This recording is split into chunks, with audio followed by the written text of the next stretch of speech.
Developing tonight, an Indianapolis couple has been arrested in connection to an attempted homicide in Wisconsin. Back in November, police in Manitowoc, Wisconsin found a person shot in an apartment complex. Witnesses described the suspect who fled the scene. Back on the 15th, detectives with Manitowoc came to Indy and, with the help of IMPD, arrested Clarence Holder and Diane Holder in connection to the shooting. Both have been extradited to Wisconsin. A bipartisan border agreement backed by President Joe Biden is coming together in the Senate, but some Republicans are pushing back. Biden contends that this new legislation is crucial for achieving more stringent border control. CB Cotton explains the ongoing debates in Washington. Fresh signs of a bipartisan Senate border deal emerging on Capitol Hill, with negotiators reaching an agreement on at least one key area, granting the Biden administration the authority to shut down the southern border if migrant crossings reach a certain level. They are also settling on a provision to speed up the process for migrants seeking asylum. It gives President Biden expanded authority to shut down illegal crossings, and it also allows him to allocate more resources for due process with immigration judges and magistrates for those coming here through legal ports of entry. This is a win-win. But there are still major questions lingering on whether enough Republicans will line up to back the package, especially now that former President Donald Trump has urged Republicans to reject any compromise in order to prevent President Biden from a political victory. The details of the legislation are still being hammered out, with negotiators planning on working through the weekend.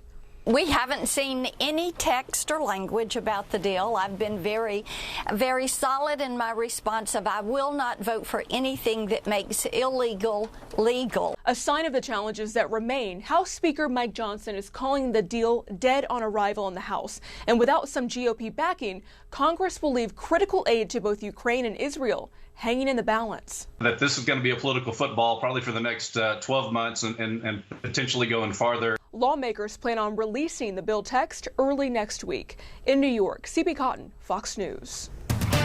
Already taking turns now to our weather with a live look out over the roads across central Indiana. We all know this. It's been a wet one out there with many areas already soaked by the rain, causing a lot of ponding.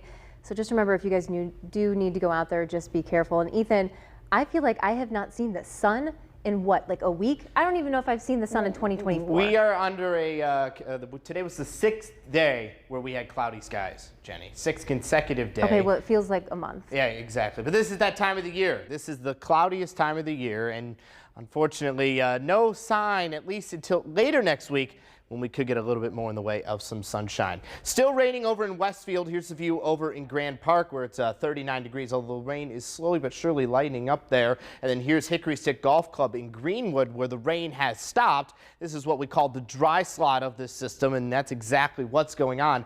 When it comes to Guardian radar, our northern county still seeing some rain. A little bit heavier rainfall rates getting up near Kokomo and just north of Muncie. But then our southern counties, including here in Indianapolis and Marion County, are under that break for the time being. However, I do think later on tonight there is a little back end moisture that's going to be moving in here, and that is what could turn over to some snow depending on how quick that cold air does rush in behind this area of low pressure. This is our high resolution forecast model showing a pretty good representation of what could happen here overnight into Sunday morning. That mix turning over to potentially some light slushy snow, especially for our far northern counties in north and northeast central Indiana here. Otherwise, most of us will just see rain through the first portion of tomorrow, and at most up to 1 inch is going to be possible for our northern and northeast counties. For us around Indy and south, basically the further south you go, the less snowfall chances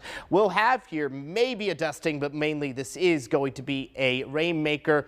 And if you do see some snow, it could create a few slick spots on any untreated roads or sidewalks. That 60% precip will go into tomorrow morning with that rain to mix. Then our other chance for rain, maybe mixing in with a few snowflakes, will be on Tuesday.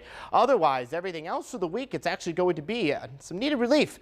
It will be a dry week minus that, and our mild air is going to continue too, slightly above normal, going through about Wednesday. Temperatures 4 to 7 degrees above normal, which means we'll be in the low to mid 40s.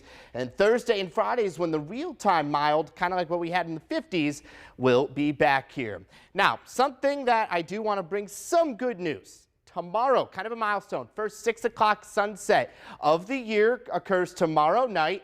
And then I kind of went forward to preview when we have our first 7 o'clock, 8 o'clock, 9 o'clock sunset. 43 days, March 10th, when daylight saving time returns. That's when we'll have 7 o'clock, and then 8 and 9 o'clock, March 23rd, and then in 117 days, May 23rd. And we've had 17 days this month with cloudy skies, and we are currently in day number 6 of a consecutive cloudy streak here, with January being the second cloudiest month annually here.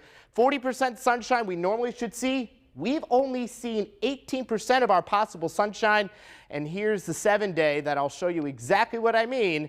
By the time we get to this portion next week, I have partly cloudy to mostly sunny skies by next Friday and Saturday. So after we get through the next few days, I do anticipate more sunshine will be well-deserved, and it will arrive here. Michael. All right, thank you very much, Ethan. Up next, a night of fun returns to downtown Indy. How Hoosiers plan to grow the Carnival at the Athenaeum into the future.